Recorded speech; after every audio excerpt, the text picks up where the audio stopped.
Welcome to our webinar today. It feels like quite a while since the last one, doesn't it, Lee? It's been a while, hasn't it? Yeah, it has. We had the sort of high summer break, Yeah, but it does feel like a distant memory, but good to be back. it does, and it doesn't feel very much like summer today in the UK, does it? It's I don't know how everyone else is finding the weather, but I'm absolutely freezing. Gone cold, that's for sure. We've got the log fire roaring away Have today. you? Yeah, too a bit early really, but Good idea. Yeah, I'm refusing to put the heating on yet. So we'll just give everybody like a minute or two before we get started. As always, let us know in the chat where you're dialing in from today. It's always good to see where people are in the world. Um, I'm dialing in from not very sunny Hastings. yes, let's open up the chat box. I saw a friend of mine today that lives in Wales, who's a keen gardener, saying she had to do an emergency harvest today because they had a frost last night, which is crazy. Just living up to the British stereotype of talking weather. We had the first one last night, actually. I went to the car yesterday morning and it was frozen up slightly. So yeah, No, not ready for we that. are in autumn. Perfect timing actually, No, because not ready for that. not ready, no. So let us know where you're dialing in from. I can see a few names that I recognise. Hello to old friends and hello to people that are joining us for the first time. Delighted you could be here today. It's going to be a good one. So let's not waste any more time. Let's get started. My name's Emma Bridger, and I'm the co-founder of the EX Space, along with Lee, who's also here, letting people in. So we Hi see everyone. chilly London. So London's even cold today. London's always warm, isn't it? Um, and really delighted we've got Lauren Hoare joining us today from Lockton. In a minute, Lauren, I'm going to let you do introduce yourself. But we met quite a few years ago now, didn't we? And I would say you're what I would call a pioneer in the world of EX. And it's always really good to hear from practitioners who are actually, at the front end doing this work for real. So thank you so much for coming on today. Really, really appreciate it. We've been connected for quite a few years now and been really impressed with the work you're doing at Lockton. And I'm sure everyone will be fascinated to hear about what you're up to, all the great work you're doing. Um, Lee, I'm sure I've forgotten loads of stuff I'm supposed to say. Yeah, just as always, questions in the chat. There will be time for questions at the end. Comments. It's always good to get a bit of conversation going in the chat. If you're not yet a member of the EX space, why not? It's free. There's no catch. Sign up to Essentials for lots of really great resources, webinar catch-ups, all sorts of cool stuff. We probably need to plug the book as well, don't we, Lee? We've got the book. The book is finally coming out on the 3rd of December, which is a pretty big milestone because it's been it's kind of taken over our lives this year, hasn't it, Lee? A labour of love, Emma. Yeah, but it's having never done the process before, it was 6 months of pain and anguish, I have to say. I did This is warn you. number three for you, isn't it? Yeah. So if you haven't heard about this, and you probably have because we've been talking about it a lot, it's called People First Internal Communication. And it kind of builds on the book that I wrote with B. Ganaway a few years ago, which is EX by Design. And interestingly, I think the world of HR is ahead of internal comms in terms of the way it's approaching the experience people have at work. So we thought that we need to kind of give the IC crowd a little bit of help and support and sort of say, there's a new way, different way, a better way to approach internal comms. The book, as the title suggests, it's all there. It is all about how you take a kind of human-centered approach to internal comms and use a lot of tools we're going to be talking about today, design thinking tools, systems thinking, etc., in the world of internal comms, which I think has never been more prevalent now, given where we're at with AI. So AI can do so much of what internal comms, was famous for. The expert of old is no more. So it's kind of, well, what does the role look like moving forward? And the book really is about how you future-proof your career if you're in internal comms. So if you're interested, pre-order it. We're going to be doing lots of webinars and events, etc., in the run-up. So, come along to some events. Um, Lee, what have I forgotten? I'm sure I've forgotten something. I think those are the key pieces, really. Yeah, I mean, the book has gone down a storm with the sort of movers and shakers we've shared it with so far. We've been blown away by the feedback. it feels really timely, perfectly timed call to action really to refocus on people in this age of AI. And that's the kind of central premise of the whole thing. But really excited to share that with you as we approach December and beyond. Yeah, very exciting. So, Lauren, let's chat to Lauren then. How are you doing, Lauren? Hello, everybody. I'm good. Thanks. How are you, Emma? I'm good. It's nice to see you. We need to catch up in person soon. But like I said, we've been connected for a few years now, and I've always been super impressed with the work that you're doing at Lockton. So we thought it'd be great to get you to come on and share where you're at in your journey. So I'm not going to do the intro, but you can talk about yourself far more eloquently than I can. Obviously, you're in the space of employee experience. So I'm going to hand over to you, Lauren. The floor is yours. No worries at all. Thank you. Hi, everybody. So, as Emma said, my name is Lauren and I work at Lockton. We are probably one of the best kept secrets within our industry. And I'll come to who I am in a bit more detail and the company that I work for shortly when I share my screen. But just also to plug the EX space, I was one of the sort of original members when Lee and Emma first started the EX space up. And I can't credit it enough for where I've got to today, providing like the foundations. And you'll see some elements of that in terms of what I go through today. And a full disclaimer, Lee and Emma did not put me up to saying that. I'm just saying it off my own back because they really did help me. Because when you come, because this is a newish industry in terms of EX space and engagement. So, anything that you can help to cement your learning and your thinking is hugely invaluable. So I just want to say thank you to Lee and Emma for helping me get to where I am today. Thank you, Lauren. Really appreciate that. Thanks Thank you. so That much. means a lot. Good. Fab. Okay, so just bear with me 2 moments while I share my screen. Right, can everybody see? We are good. We can see. Good. Okay, so might just need to bear with me because I've lost all of you, but I'm sure you will come back shortly. There we go. Right, I can see you all again. Right, so just to give it a brief intro. So, like I said, about me. So this slide sort of really encapsulates, I suppose, me as a person very, very quickly. So I am an L&D professional by trade. So I've got, the various qualifications in learning and development.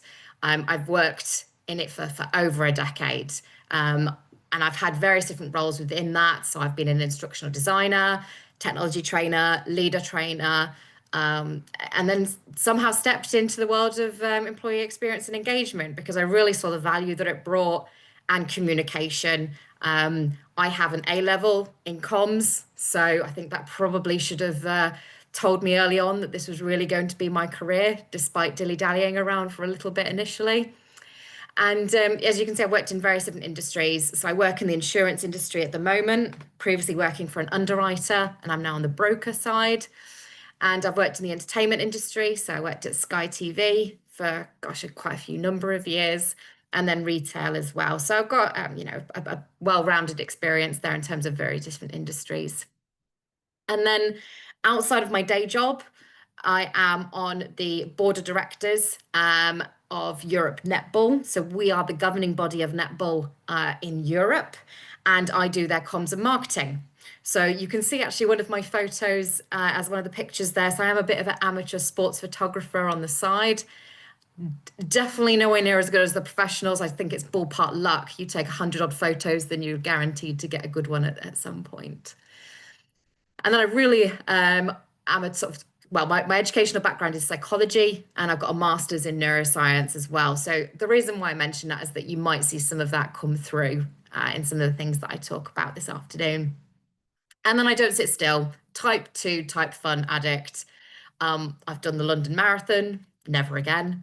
I've hiked up to Everest Base Camp, and for my sins, I'm doing a High Rocks in January. For those of you who know what it is, you'll know I'm absolutely nuts. So I'm doing that in January as my next challenge. Because like you said, I don't like to sit still.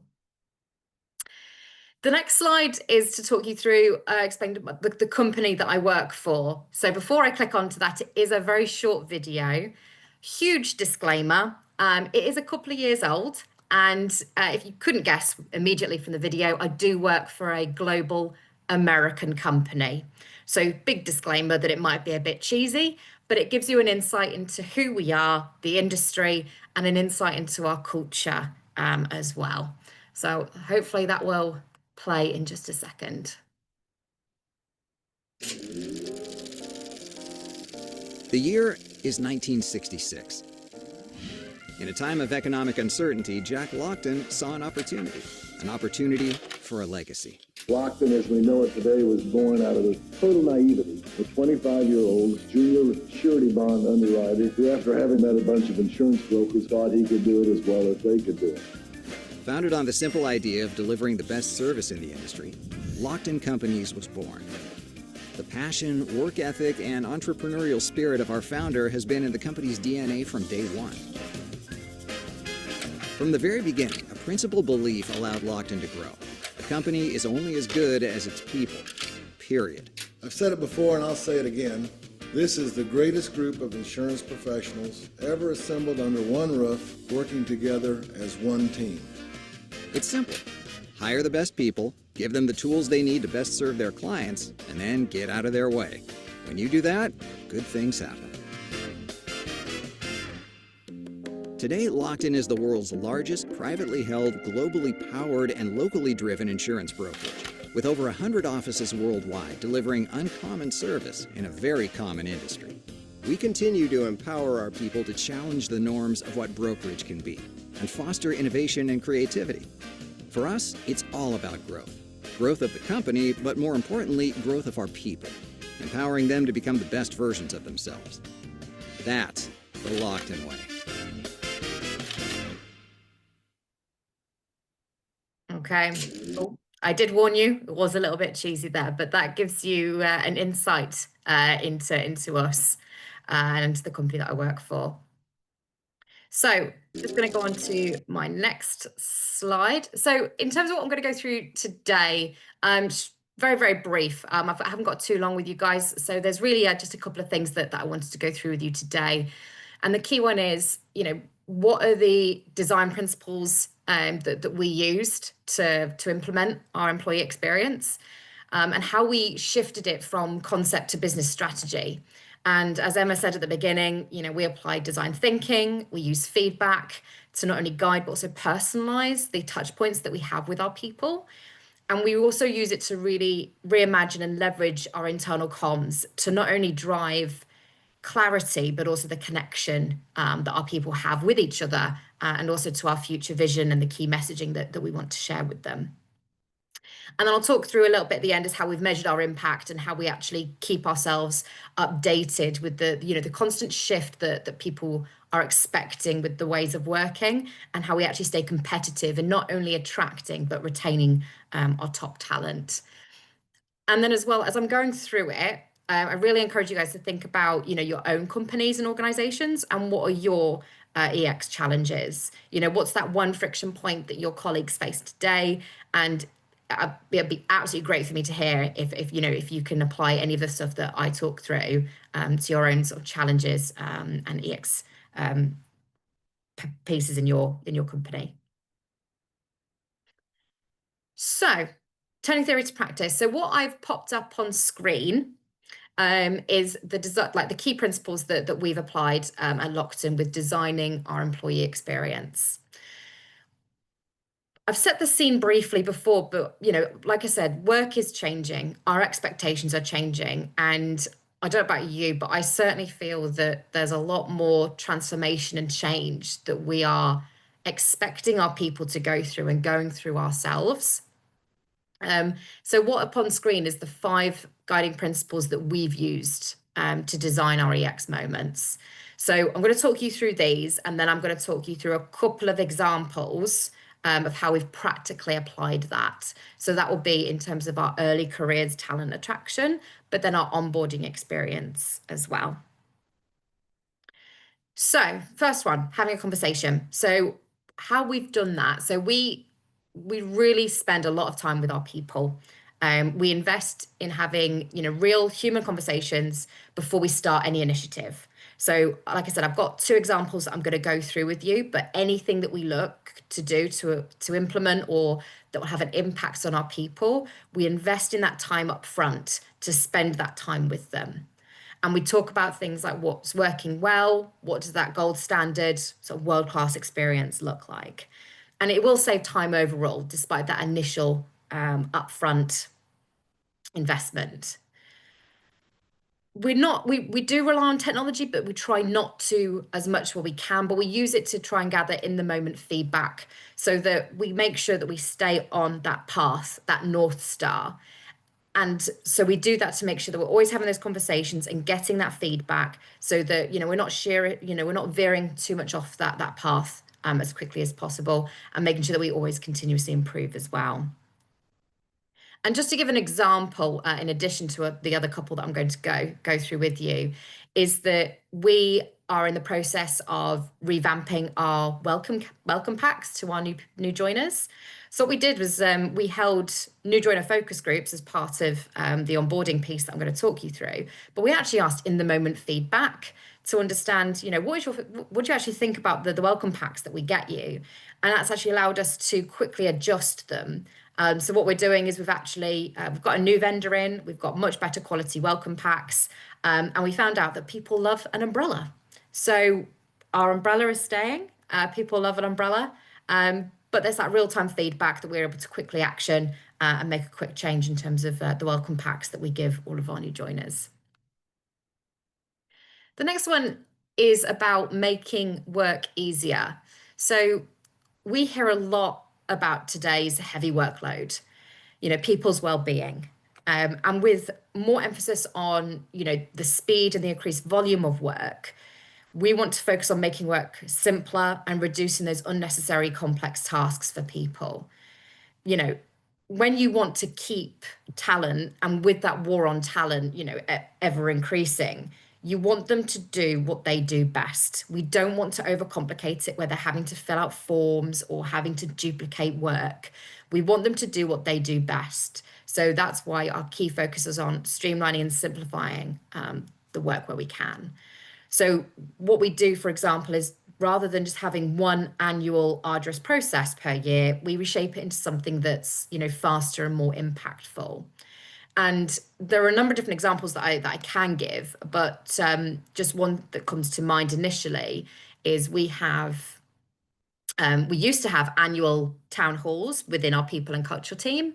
And the people that were presenting and getting ready for it, it took them hours to get like some stats, some data that they want to talk through.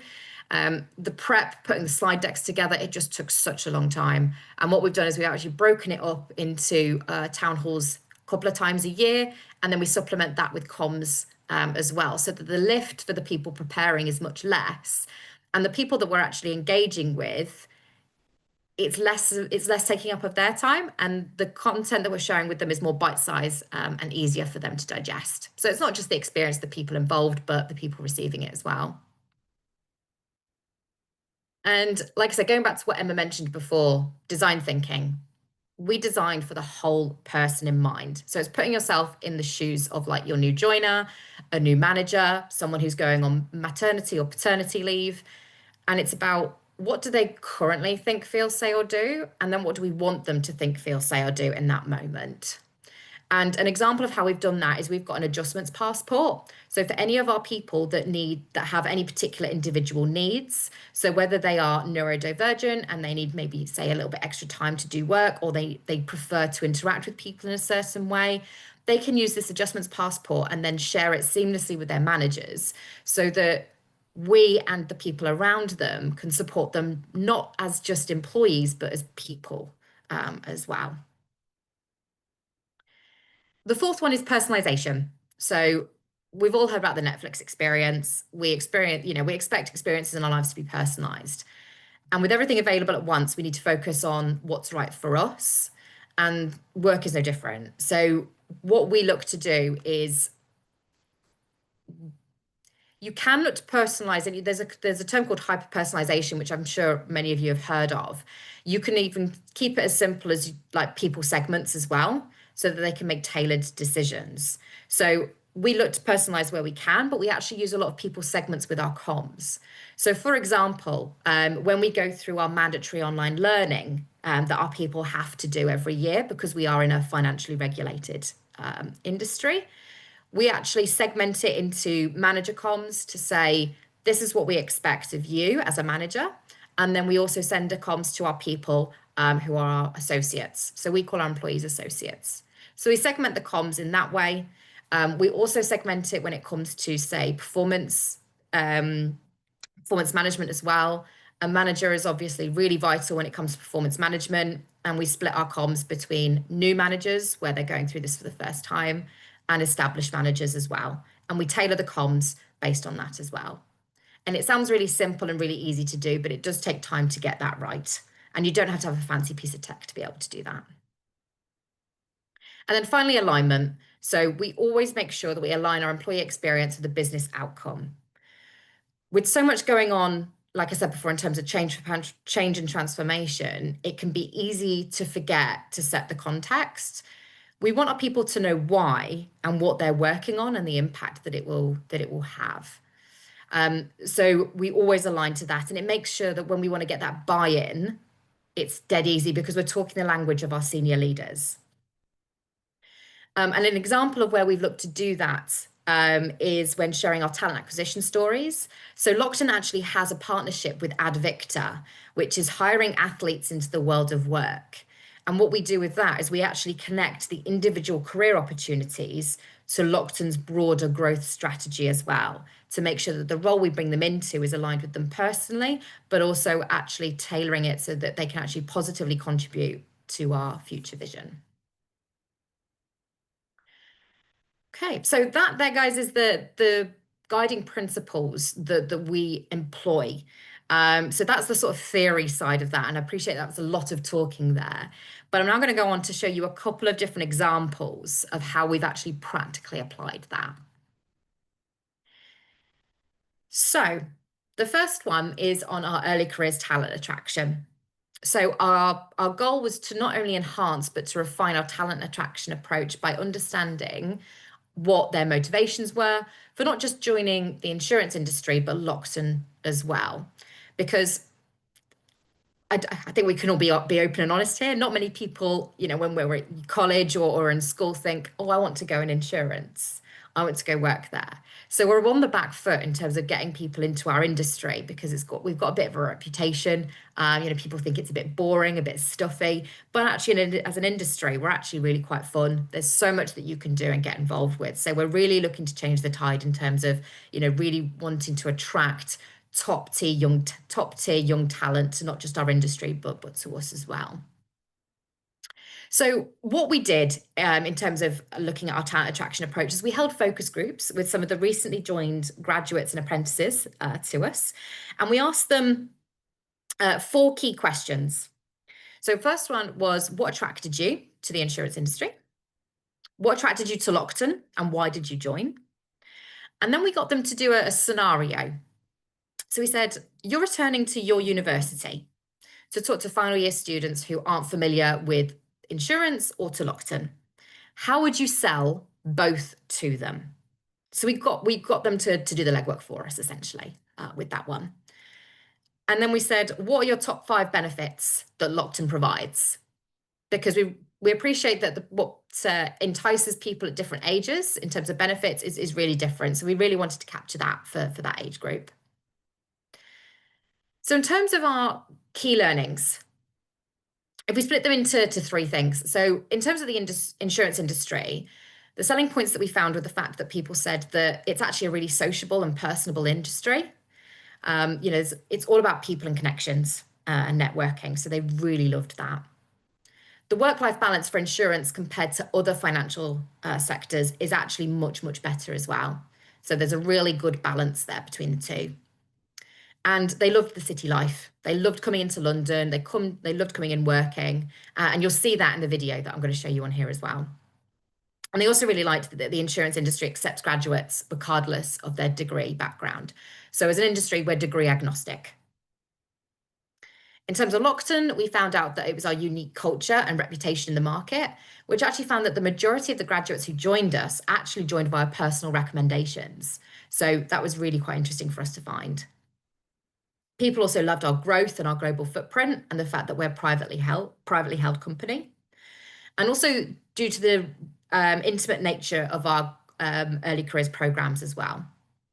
And they also love the financial incentives that we provide. So not only just the salary, but the financial reward they get for completing their qualifications. Now, when it came to the benefits, this bit I really found really, interesting is, we asked them what are the top 5 benefits that we offer. And ironically, they said our pension. So the fact that we contribute to their pension was top priority, but also our health-related benefits. So, for example, our health assessment, virtual GP, and private medical. They absolutely loved those. And then we actually found that benefits that we should be promoting more, in addition to those, was our leave-related benefits. So study leave, birthday leave, and the amount of annual leave that we provide them as well. So that was actually really quite insightful to find that those in their early careers really valued those kind of benefits. So what we did is, off the back of all of this feedback, we updated our early careers site. So if any of you think, oh, Lockton, I want to go work for Lockton, you can always go have a look at our early careers site, and you'll see that the content reflects the motivations of our early careers applicants based off these focus groups. We updated our job descriptions based on, again, those motivations, what's important to them. How would they sell our industry into Lockton to their peers? We use that data to influence that. And also our marketing material was updated to highlight our unique culture, the qualifications and the benefits as well. And all of this resulted in 2 things. One was that we won the CII Apprenticeship Employer of the Year award last year. And the CII is the Chartered Institute of Insurance. It's the governing body for our industry.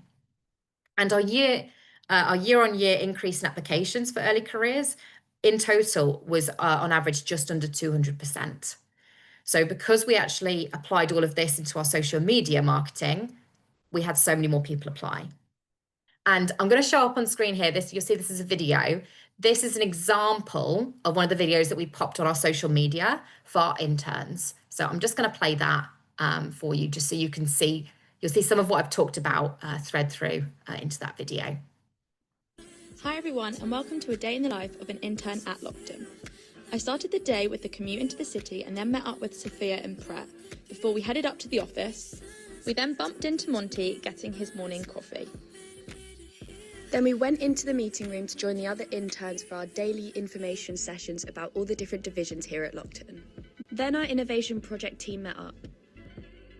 After that, we headed to the market to get the chicken katsu, our fave. It was then back to the office for a Teams call with the Australian team for our innovation project. After we finished working on our innovation project, we walked along to Lloyd's. This was the first time that a lot of us had been here, and it was such an amazing building to look at. We then went up in the glass elevators up to the top floor, which had great views across the City of London. And then we headed back to the office to get our stuff because it was time to head home. Thanks for watching! There you go. That's an example of our social media marketing that we did, and actually the interns created that themselves.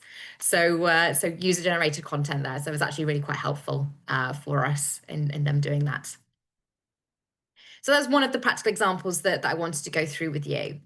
The next one is on onboarding. So I totally understand that I'm preaching to the converted. I think we all know about the importance of onboarding. It sets the tone for an employee's, entire experience. It shapes first impressions, builds confidence. It creates an immediate sense of belonging. And if you do it right, it accelerates engagement, retention, and it strengthens our reputation in the market, as a place where people feel valued from day one. And I've put up some stats up on the screen that you can see. And the one that really, really got me was where it says 1 in 3 new joiners leave a job within the first 90 days. which blows my mind every time I see that. You know, you can really tell how much that makes such a huge first impact, how much first impressions make a huge impact. And I will just highlight, these are general stats, not Lockton stats, that we've got there. So I can provide the stats where I've got these from if needed. So when we looked at our onboarding experience, we wanted to make sure that we provided a consistent world-class onboarding experience for our people across Europe, but then also globally as well. And we wanted to make sure that this was aligned with our people strategy globally as well. So what we did is we held focus groups and interviews with not only recent new joiners, but also their hiring managers, because we wanted to understand that we got their needs, their motivations, and drivers of engagement throughout the whole onboarding experience, so that we not only understood the best of today, but we actually ideated what a gold standard world-class future onboarding experience would look like.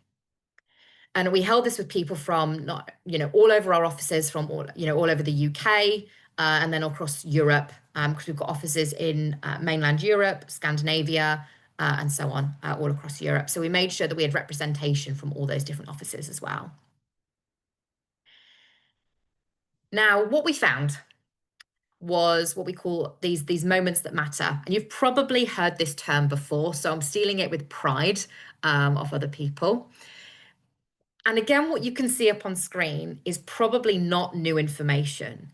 So hopefully you see this as quite reassuring. And it really shows, and I'm not going to go through each individual one in detail, but I will just give a brief summary about what we really found, was that whilst the onboarding process, we have to get those hygiene factors right and correct from day one. So, using technology to understand, what's your expression of wish information, what's your emergency contact information. So where do you need to turn up on day one and what do you wear?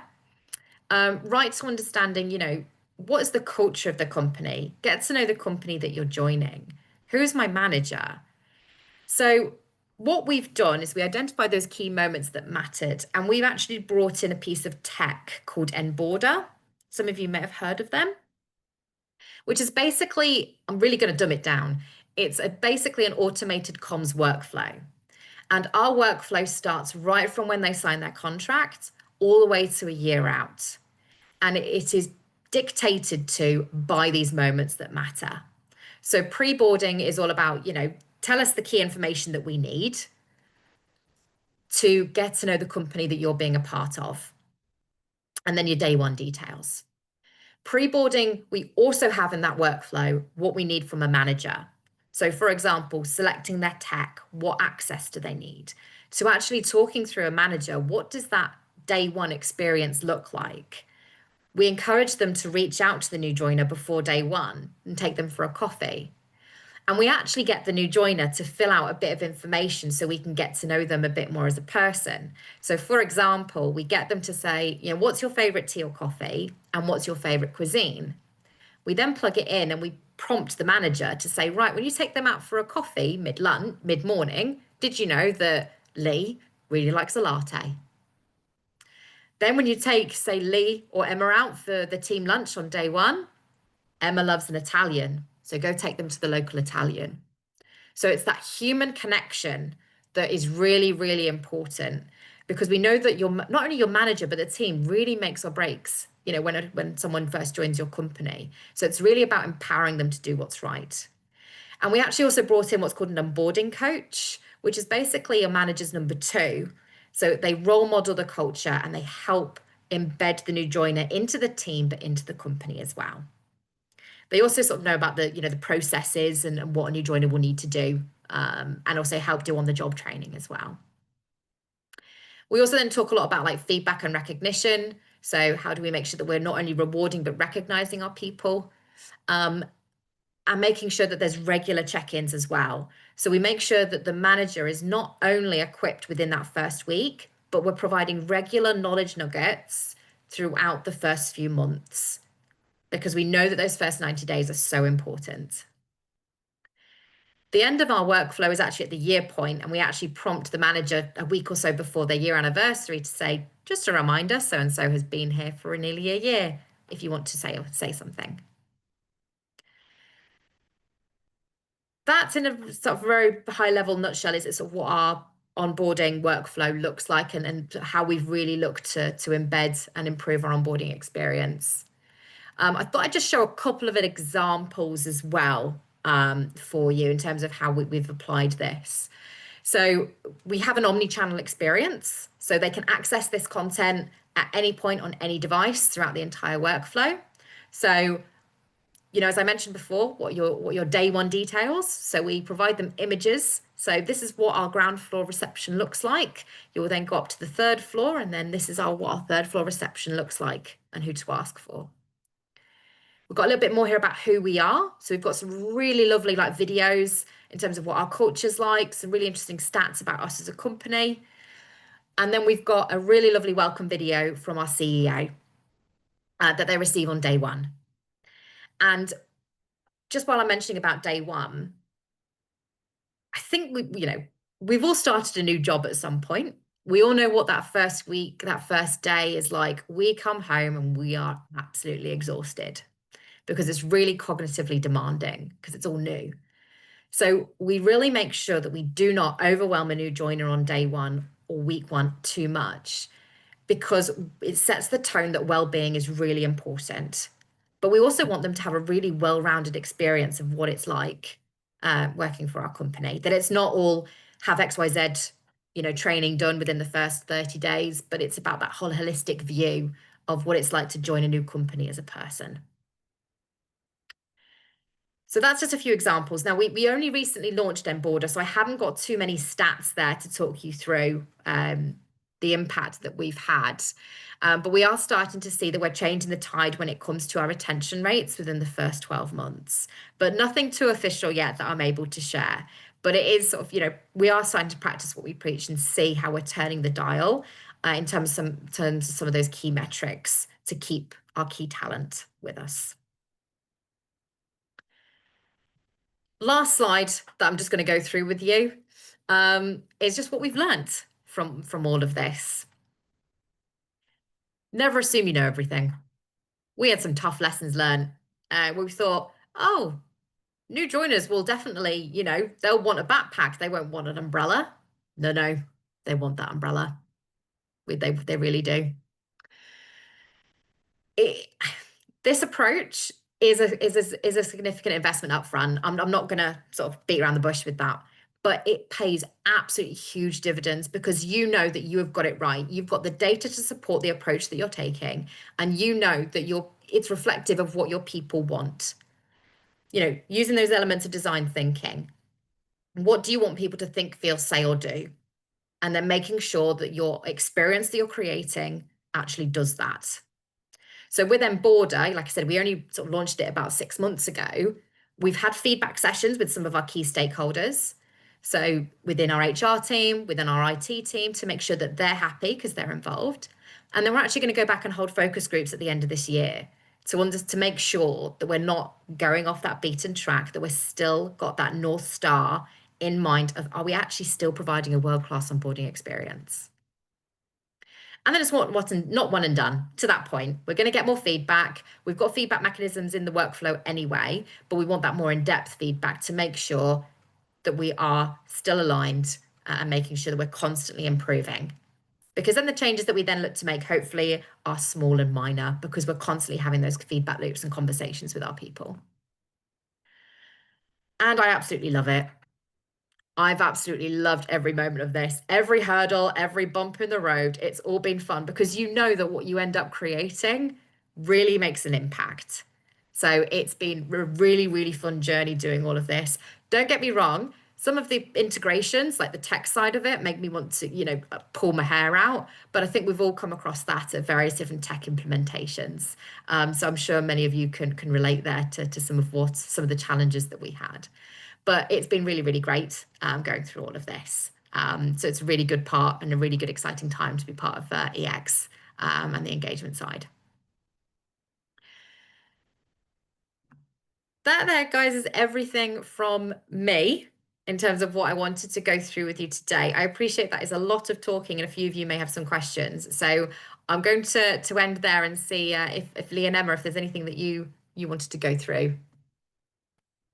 Lauren, thank you so much. That was a really great case study and brought it to life beautifully. I have a notepad full of questions, but I don't want to hog the limelight. So I will ask Emma first, and I will also go to questions from the floor. We're quite light on the floor today, but Eleanor Brooks has asked, in the interim example, roughly how long did it take from the initial research through to implementation? What did the kind of timeline look like for that, Lauren? For the interim example? Yeah, I think this was back when you were talking about the early career talent attraction piece, the first of your showcase examples.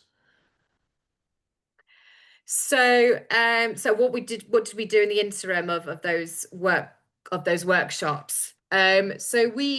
That is an excellent question. So it was intern, not interim. So it's the intern. Intern. Yeah. Did I say interim? I'm sorry. Yeah, that's all right, Lee. You're not very well. I'll let you off. He's poorly. He's So struggling with, I'd say it's a man cold, but it's not. It's a real cold. But yeah, in the intern example, the question from Eleanor was how long did it take from research to implementation, which I think is a brilliant question. I'll build on that in a minute, actually. Perfect. Yes. Okay. So we held our focus groups in January, and we presented it back to our people and culture team probably in February. And we identified what our quick wins were and then mid to long term. So our quick wins we did that month. So updating our job descriptions, updating our career site, we implemented within a matter of weeks after those focus groups. But then some of the social media stuff took a little bit longer because we had to wait for our interns to be in situ because they only come in over the summer. And then for our social media, we then actually implemented that in December, but that's purely because of our timeline, because our early careers programs open at the end of the calendar year for intake for the next cohort the following year. So we sort of identified, like I said, short term, mid and long term. Some of the longer term ones we're still working on because, for example, they identified a couple of benefits that we don't currently offer that they would like us to offer. So we identified what some of those are, and as part of our annual benefit cycle, we're looking to implement those as well. Cool. So I think that's a really good point because we often talk about when using design thinking, you have to slow down to speed up, right? And one of the biggest challenges that we get when we work with clients and this sort of stuff is that various stakeholders are like, JFTI, stop with all this insight work, just do it. We know what the answer is. And that's a common kind of challenge that we hear. And even some clients we work with, and I think it's really interesting, you were saying that kind of the light bulb moments you've had. We work with a client at the moment, actually. They're looking at some various policies and they themselves are like, well, I'm just doing the insight stuff because I know I should. And they were like, wow, I'm really glad I did that. Yeah. So any thoughts or comments on that in terms of that, how you make the case for that? Did you have any pushback in terms of some of your stakeholders? And I've worked in insurance as well, and it is quite fast moving actually, even though you think it wouldn't be. And people are like, just do it. We know what the answer is. Stop with all this insight work. Just get on with it. Any thoughts on that or nuggets you've got on that challenge? Yeah, that's a great question. And that's definitely something that we've come up against. And even from some of our own senior people within our own teams, it's a case of, well, we know that we hear this is because of X, Y, Z. And it's a little bit hard to explain, but for people who've worked in this space maybe for a bit longer, you just have this little feeling in the back of your mind that thinks, I'm not convinced. And it's listening to those nuggets and trusting yourself and what, why you're doing what you're doing. And, I'm very, very lucky. We've got great relationships with the teams that we work with in the business, and they trust that we do what's right and do those insights. And sometimes it's a mixture of saying, I appreciate we've got to roll this out very, very quickly, but give me an extra couple of weeks so that I'm comfortable and I know that what I'm working on for you will have the right business impact that you want to have. So it's going back, I think, to what you mentioned before, that people first communication and stakeholder management, having those conversations with people, being people first and not just, focusing on churning out results, but taking that time to get it right. And making sure that everybody's on that journey with you. Definitely. And I'm just, I can share this because it's out in the public domain, so in case they did it, but we did a piece with KPMG a few years ago on their overseas new joiner experience because it wasn't working. People were coming over at great expense and then going, I Mm. don't like it, and then going back. And we just ran, we ran a few workshops, but really quickly. And we did a 1 day workshop. As you said, I think it's a really good point. You said it isn't just about the end user, it's about other people have a stake in it. So, for example, the managers, Yes. really critical group. So we got managers in the room who were responsible for managing these overseas new joiners. We also got some subject matter experts in the room as well. And even before we'd written up the outputs from the workshop, people were making changes, things were happening. And when our client, lovely Karen, she's moved on now, she's working somewhere else, but she said in all of her career working at KPMG, which was long, that she got a yes when she took the output report and recommendations to the board. Within 24 hours, she got a yes because it was so compelling because it wasn't her view. It was like, this is from the horse's mouth. And people were like, Yeah. "There's- can't argue with that." That's never happened in all of her career. So it's kind of like trust the process, right? Mm-hmm. Yeah, like you said, getting it from the horse's mouth. Like your senior leaders can't argue it if you say, well, we've asked the question, this is what they're saying. So this is why we're doing X, Y, Z. It is like gold dust. And it works every time, is what we found. Well, I say that a lot, even with people I've worked with for years. Like, I trust the process. Like, I sit on your hands, take Mm. a step back. I know you're itching to get to the solution. Even go through ideation, I mean, obviously you've been through the training with us, when you go through ideation, you don't just jump straight to like what we're going to do. You go through a process to help you expand your ideas and thinking so you don't get the obvious solutions you always go Mm. to. And even that process for some people is really tricky because they just go, well, I know what it is. Like, well, just trust the process. And then at the end they go, wow, yeah, what's come out is something I would never have expected. So Mm-hmm. We definitely had a few of those moments. Yeah, yeah, where we were really surprised by what our people were saying. Like yeah, even in the room, like people who were in this, you could just tell all of us were like, oh, that's why. yeah, Got it. Like you have to be curious all the time and not like jump ahead and get ahead of yourself. So it's quite hard to self-manage yeah.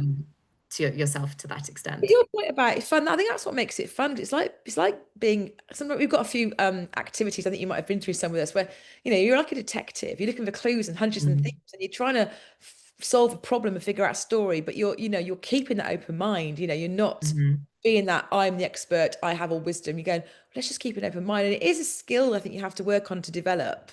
So yeah, Lee, have you got any questions? I'm sure you have. I don't want to You hold the floor. you just went there, which is making that leap from kind of expert mode to being the enabler. For me, certainly the first time you do that, it's really scary. So I just wondered if there were any sort of reflections on your journey as a practitioner, as a professional, Lauren, in making that leap from the kind of expert to someone who is tuned in and listening and putting people genuinely first. Yeah, that's a great question to ask. I think I'd be amiss if I didn't say that my L&D background didn't help. So standing up in front of a room, facilitating and asking those key questions, it's doesn't faze me. So I'm very, very lucky because of my background. But I think just going in with a complete open mind of, I just want to understand. Like, I have no predetermined answers. I just really want to understand and hear what people are saying. And I think if you go in with that mindset that you just want to understand and listen to what people are saying, then those nerves sort of go away because you're not feeling like I've got to deliver and tell or share X, Y, Z. It's just a case of, they're doing the heavy lifting, they're the ones telling you, what is and isn't working. You're just listening. And then they're trusting that you're hearing what they say to implement it. So, and I'm a bit of a perfectionist. So I want it to be absolutely perfect. So that's why I think that, having that conversation and those regular check-ins with people to make sure that what you create is right is something that I always do because I'm a perfectionist. I want what I create to have impact. So, and I can't do that on my own in a silo. I need other people to help me and tell me. That's why, you can have that mindset of too many cooks spoil the broth. And yes, that can happen, but that you need people with multiple viewpoints to empathize and truly create experiences that work not for you, but for your people. Fantastic. A couple of questions on that point around insight gathering from Emily and Julie here, practicalities around focus groups particularly. So what group size did you run with, and how did you sort of ensure that those were representative? Was that on your part of your decision making? And then linked to it from Julie, were those then delivered face to face, in person, or virtually, or some other way? No, great question. So we do face to face where we can, because you get that real authentic, real genuine feedback from people, and you can probe, much easily with people. But getting people in a room in London when you work for a global company is challenging. So we've got a big office in London. So yes, we spent time face to face with our people in London, and we had no more than 15 people. Yes, we had a few dropouts. But yeah, we had no more than 15 per group, and we had a couple of facilitators, and we broke them out into small breakouts so that it was a really engaging session. It's not a tell, it's not a push of information, it's a pull of information. So you really need to make that engaging. Where we couldn't have people come to London, we did this virtually. So I used Teams, we did breakout rooms, we did whiteboards. You can do all of that in Teams, and the perk is it's saved there afterwards, so they're not having to grab all the pieces of paper and then write them out afterwards. So we did a bit of virtual, we did a bit of in person. The in person we had about 15. Virtually I did a little bit more. I did about between 20 and 25, just because it's a slightly different dynamic, but it still worked. And the reason why we did that is because we needed and wanted that representation from not just different locations, which we did, but we also then made sure that we had representation from all of our different business units. So in insurance, I won't dwell too much into it because it may not make any sense to some people. We had people from our property and casualty team, from our cyber team. They're client facing, but then we also had people from our shared services teams as well, and the different locations, because then we knew that we were getting a real representation. But because we then held them for both people in person in London and regionally, their experiences are slightly different, for example, when it comes to onboarding, naturally, because our head office is London in Europe. So our regional offices do get slightly different. But that was great because then we understood what's the same and what's different. They actually had the same bugbears, no matter where you were. Sometimes the IT didn't work on day one. Didn't matter if you were in London or not. It was still sort of same level of bugbears.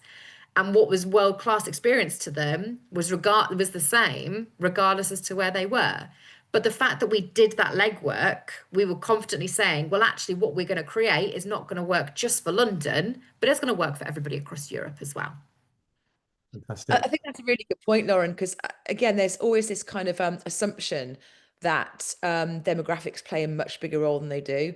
And you have to go through that journey with every client we work with. We have to go through a journey and we go, we of course we need to kind of cover the key groups, we do, to just prove to ourselves we've got it right. But I'll always put money on the fact that there'll be less difference and much more in common than you realize. The one that tends to show up will tend to be like tenure. But apart from that, things like often location or job role or diversity characteristics play well, depending on what you're working on, obviously, but demographics play a much smaller role than people think, and they're always really shocked by that. Go, oh, okay, so that's an interesting journey to go through, isn't it? It is. It was quite reassuring as well to think, actually, we all think, we're all people at the end of the day. What we need and want is very, very similar, no matter where we're sat. So yes, very reassuring. I'm conscious we've got a load more questions, Lee, so I'll hand back to you quickly. Yeah, absolutely. So a couple around sort of positioning and stakeholders. So from Sarah, whereabouts in the organization do you sit, and what sort of team do you have around you? And I'll kind of add to that, how does that placement within the organization guide what you do and don't do, Lauren? Yeah, no, that's a brilliant question. And the way that we're structured is, not black and white. It is not the absolute gold standard, you know. So we work within the employee experience and engagement space, and we're positioned in HR. But in another company, you could have the exact same role positioned in Marcom, so in the marketing communications team. It sits within HR within Lockton because we are a really people, human-centric company, and we are called the people and culture team. We are all about our people and enabling our people to do the best that they can be and be the best they can be and do the best that they can to service our clients, because being client focused is also really, really embedded within our culture. So we're based in HR naturally because of our culture and the infrastructure behind us. But like I said, it could be very different in another company. But because EX is quite a new field, we are a very lean team. So within Europe, it's just me and a colleague who is also on this call as well. I'm not going to embarrass her too much, but she's also joined us. So it's myself and my colleague. We are a man band of 2 for Europe. But then I also do delve into the international side as well. So like I said, we're an American company, so I lead on international and the US does their thing, but we do have a global head of employee experience that I do report into. So we are very, very lean, but I am very optimistic that we will grow. Super. Good stuff. And presumably there are colleagues of yours within HR that own the processes of onboarding, for one example, and the early careers attraction piece for another. How did you involve them in that design process as stakeholders and owners? Yes, so with the early careers piece, we have an early careers team, which is split between early careers talent attraction and early careers, just an early careers team. So they're situated in our organizational development team. So there was 3 of them and 1 of me, and the 4 of us co-led on those facilitation workshops with our early careers. It's their project, you know, their baby. Early careers is all about them, and they lead on that and manage it. I've done an absolutely phenomenal piece in terms of developing our early careers proposition. I was just there from the employee experience side to say, how can I help make what you offer even better? So that's how we worked in partnership, in terms of, you know, not only being co-delivering the session, but also, you know, digesting and actioning the results as well. Great stuff. And just briefly, how did you decide which areas to focus on? How do you go about prioritizing the areas of the overall experience to hone in on, to tackle? So we didn't want to, we're a small team as well.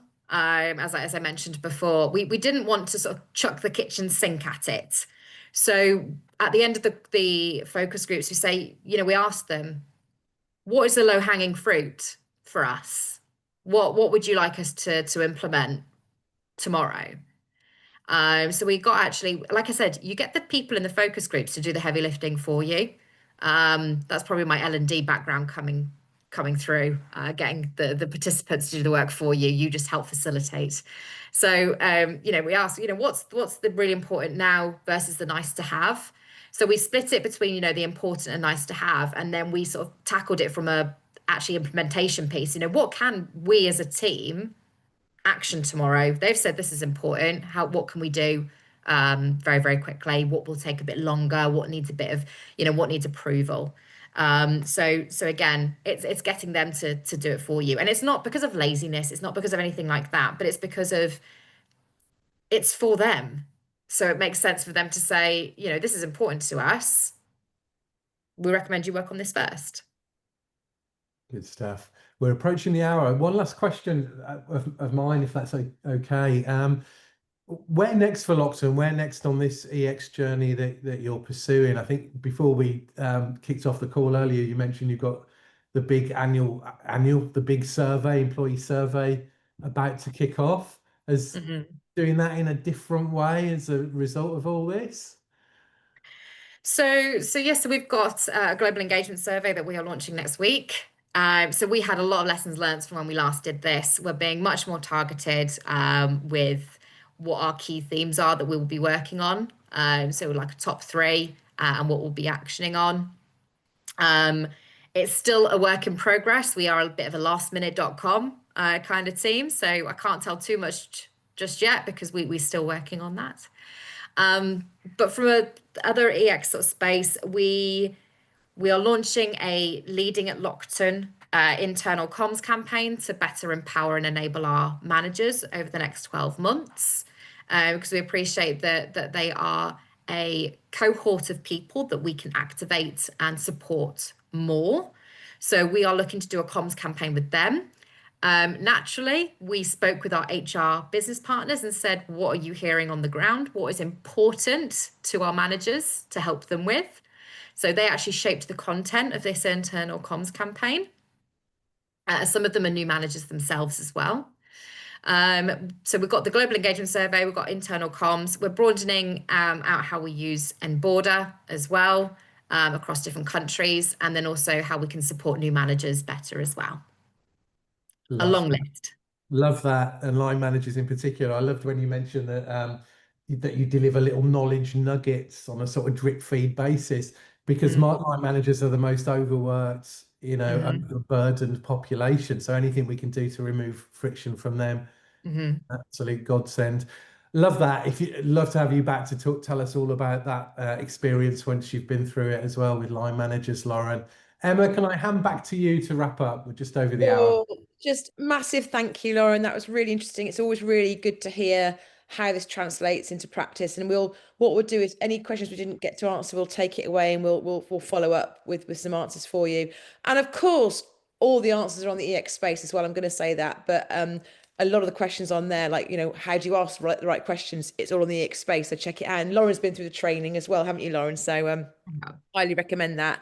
But massive thank you to you, Lauren. Really appreciate it. And thanks to everyone joining us today. Enjoy the rest of your Tuesday. Are we Tuesday already? Don't even know what day of the week it is. And what we got next, Lee? What's the next webinar? I can't remember now. It's one of ours, isn't it? Is it a book one? It is book related, absolutely. Yeah. Related. So we'll be in touch very soon to share more details on that. But yeah, thanks for joining us, and you'll get a copy of the recording, and we'll see you soon. Enjoy the rest of your day wherever you are. Take care. Thank you, Lauren. Thanks, everyone. Bye.